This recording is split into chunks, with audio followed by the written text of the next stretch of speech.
These are the mornings I dread the most. Well, that's not true.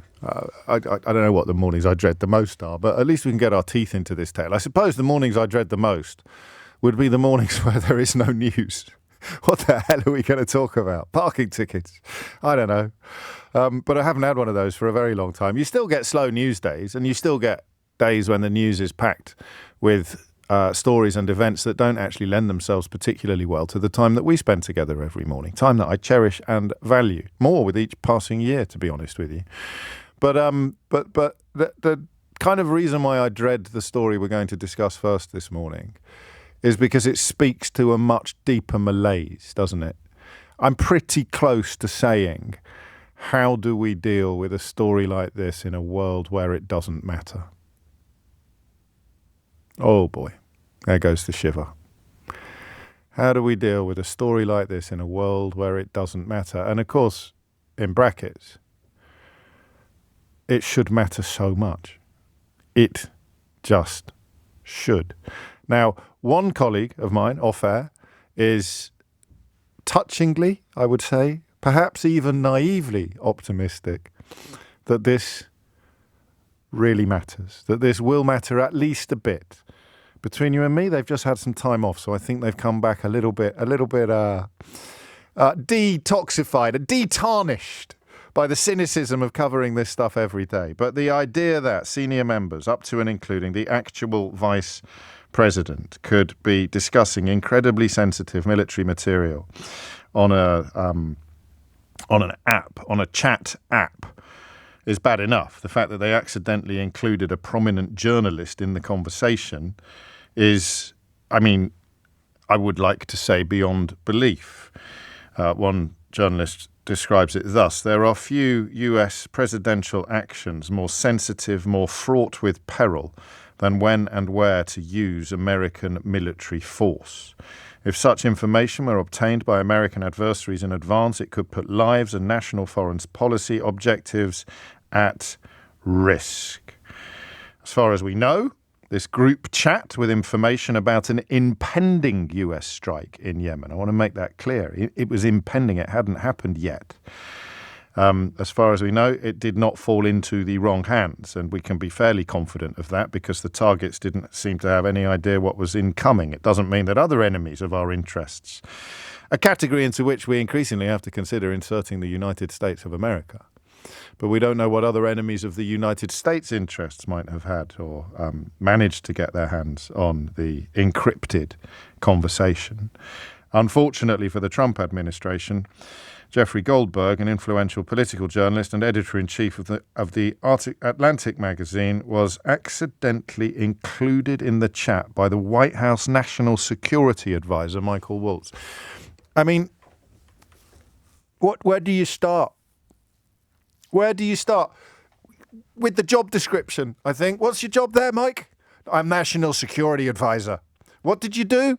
I kind of accidentally included a journalist in the most sensitive conversation that I've had this year so far. You did what, mate? And the job description? National Security Advisor. I mean, do you see what I mean? How do you do this in a world where it doesn't matter? I said to Eleanor earlier that Donald Trump will come out and attack the Atlantic magazine. And she said to me, he already has. How do you do this in a world where it doesn't matter? Let's consider for a moment not just the content, but also the tone of these exchanges. They sound like, can I say this, in a post-adolescence world? We may talk about adolescence later in the program, but they sound like incels talking about girls in the sixth form. The kind of really sort of second-rate blokish banter of the style is, I mean, almost beyond belief. And the insults to their closest allies, the huge insult to Europe. JD Vance coming perilously close to sounding as if he regrets the fact that we defeated the Nazis together in the 1940s, describing that extraordinary act of international solidarity as an exercise in bailing out, something that he doesn't want to do again or that he actually regrets. That's the point, isn't it? That's the point. How do you do this in a world where it won't matter, where Donald Trump more than the people around him, more than the people caught up in this scandal, has created an ecosystem in which nothing matters. Nothing matters. There will be more people, and correct me if I'm wrong in the usual way, 0345 6060 there will be more people in America concerned about a lie involving Haitians eating cats and dogs. They're eating the pets. There will be more people excited by that lie than there will be by what must be the most egregious national security breach that you can think of from the very top of your head. Even the occasional Republican has finally found their testicles, with Don Bacon, a congressman from Nebraska, saying that the action was unconscionable. None of this should have been sent on non-secure systems. Russia and China are surely monitoring his unclassified phone. Speaker of the House of Commons, Mike Johnson, characteristically tried to downplay one of the worst imaginable transgressions of normality undertaken by his colleagues, saying they'll tighten up and make sure it doesn't happen again. I don't know what else you can say about that. What else can you say about that? 0345 6060 What else can you say about that? Well, I think we should tell him. I think we should tell the Republican Speaker of the House, Mike Johnson, what else we can say about that, what else we can say about the fact that the most senior members of Donald Trump's administration appear to hold the whole of Europe in contempt. There's a debate about policy. There's a discussion about operational details about the impending US military strike. And there is, if you want to be journalistic about it, an extraordinary, unique indeed, insight into how Trump's senior national security team works. Amazing job, Waltz wrote to the group just minutes after the strikes on the Houthi targets in Yemen took place on Saturday, the 15th of March. And then, I don't know, maybe it's my age. And then some emojis. A fist, no less. A flag, inevitably. And a fire. As if the stupidest person you can find on social media was posting about an event of international importance, but happens to be the National Security Adviser. The emojis, well, we shall see what comes of that. But the content of the conversation, there's three things going on here. The content of the conversation, the context of the conversation, and the error, the question of competence, the competence of the conversation. I mean, I don't know. I'm presuming in this introduction that you've seen all of it, but I'll probably share some more details with you shortly. The most important is I'm not sure the president is aware how inconsistent this is with his message on Europe right now. There's a further risk that we see moderate to severe spike in oil prices, talking about how Yemen poses a larger threat to European shipping, which is true. But the vice president then went on to say that he'd support what the team decided and keep these concerns to myself. He talks about having had enough of bailing out Europe. The language is, it's unbelievable.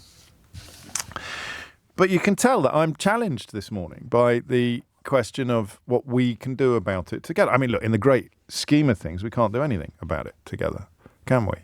But how does the world process such an extraordinary departure from everything that is normal and important? How does the world deal with, how do we even talk about, how do we resist the urge? Here's the question. How do we resist the urge to roll our eyes and look away and talk about something else? Oh yeah, here we go. Something absolutely heinous has happened. And Donald Trump has created an ecosystem in which all of his closest allies are going to pretend that it's no big deal at all. The media is going to discuss it in an attempt to be even-handed. So on the other hand, there it is. I fully share your loathing of European freeloading. It's pathetic, says JD Vance in capital letters. I mean, this is the bit I can't get past, and I worry that I'm being a bit trivial. It looks like Twitter posts from people who've got US flags as their avatars and MAGA in their job description, MAGA in their biographies. It's pathetic, European freeloading. An enormous insight. How many people have served? How many British personnel did we lose in Iraq or in Afghanistan? Essentially helping the United States of America to, quotes, police the world, end quotes. It's an insult to every family of a dead British soldier. An incredible insult. I fully share your loathing of European freeloading. It's pathetic. And then, I know, they go on to seek to justify it. What I want to know from you, well, I don't know really, because on one level, I'm kind of tempted to ask you how big a deal this is, but I don't want to do that because that opens the possibility that it isn't. It's a bit like saying, how high is Mount Everest? And someone rings in and says, well, it's not actually that high, James. There are some mountains on the moon that are higher. Don't at me. I know there aren't. How does it started with Brexit, right? And I'm not going to give you the story again about the time I had to ask Andrea Leadsom what she thought about the World Trade Organization after being told everything about the World Trade Organization by the former Director General of the World Trade Organization. But this idea that the news has to be balanced, that the news has to be even-handed, that the news has, for every yin there is a yang. This is just, this is unconscionably awful. This is it's a question of competence, it's a question of corruption, moral corruption.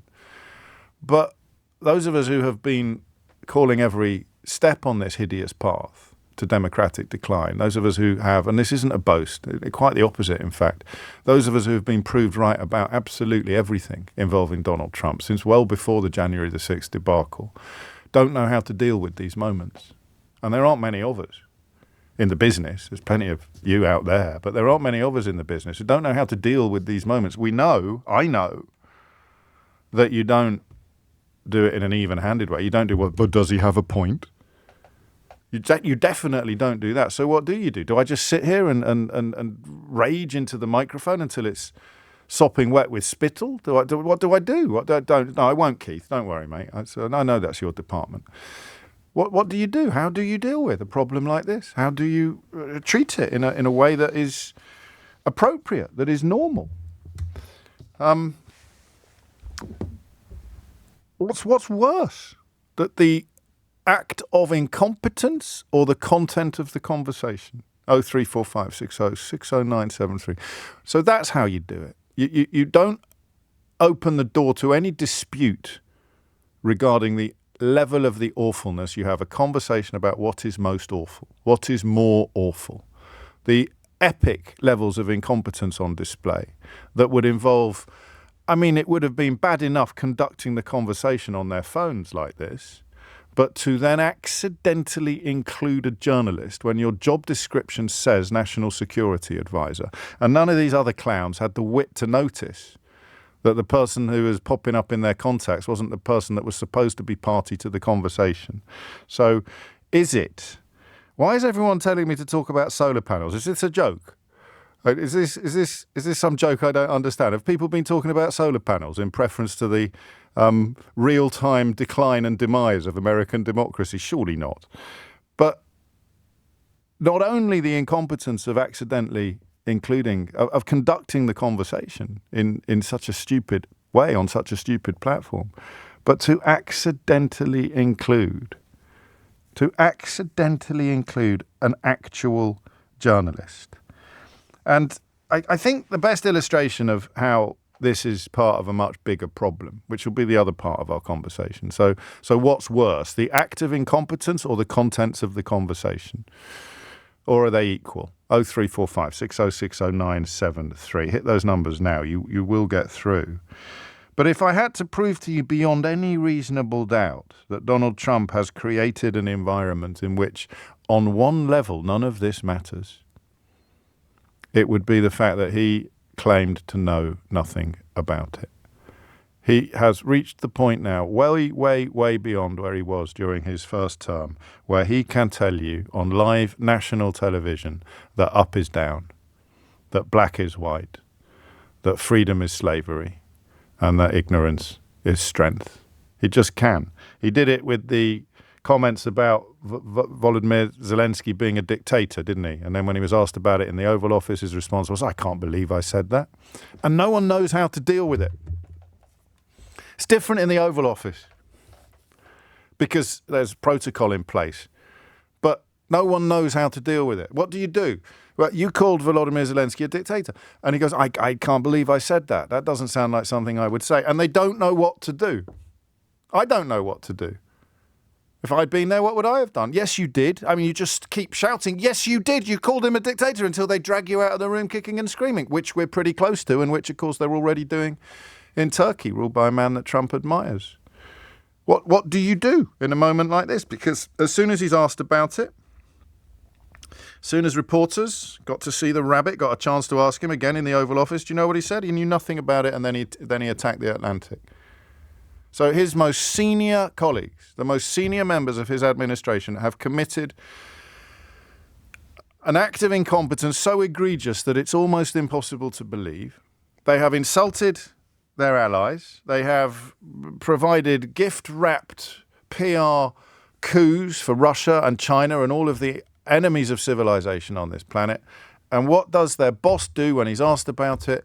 He pretends he doesn't know. It is as if Shaggy has become president in his full "it wasn't me" mode. He pretends he doesn't know. And that's why I do think that I find this interesting. And I worry sometimes that the stuff I find interesting isn't the stuff that you will find interesting, because you don't have to get up at 10 o'clock when the light comes on and start talking about this stuff in a way that is hopefully original, interesting and important. But the stuff I find interesting is how the hell you do it some days when it is so completely at odds with everything that has gone before. We've had preparation for this. We've had dress rehearsals galore. Brexit was an early indication of how completely broken the truth could be by a corrupt media, or rather by a political class so completely detached from the truth that even decent members of the media didn't know how to report it. Thank you very much, Pascal Lamy. Now we turn to Andrea Leadsom. How do you do it?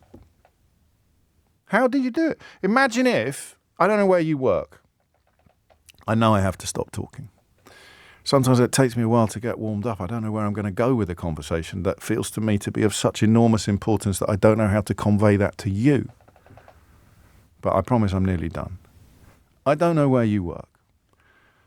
Imagine if the second in command, the third in command, the fourth in command and the fifth in command were having a private conversation about colleagues that was incredibly rude, were discussing hugely market-sensitive and desperately important information in a completely insecure way, and were insulting people that they work with and call upon for help and support on a daily basis.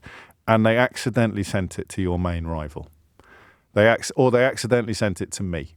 Or they accidentally sent it to the editor of the Financial Times or the editor of the Daily Mail. Imagine if it happened in your place of work, right? And then the very next day, your boss, the capo de capi, the chief executive, the person in charge of the whole flipping coconut shy, says, I don't know anything about this. What would that tell you about the state of the business that you worked in? The state of the company that you were supporting with your work, with your toil, with your blood, sweat and tears? And in the case of the military, of course, it is blood. And the boss comes in the next day and says, I don't know about this. Anyway, isn't the Atlantic awful? The magazine that has reported, oh man, there it is. Who does Donald Trump turn his attack dogs on? The journalist, who was accidentally included in the conversation. And to think that people used to have a swing at me for using the F word in the context of Donald Trump's rapid decline into fascistic conduct. Who are you going to attack when your senior colleagues mess up on an unprecedented scale? Well, I'm going to attack the journalists that reported it after being accidentally included in their conversation.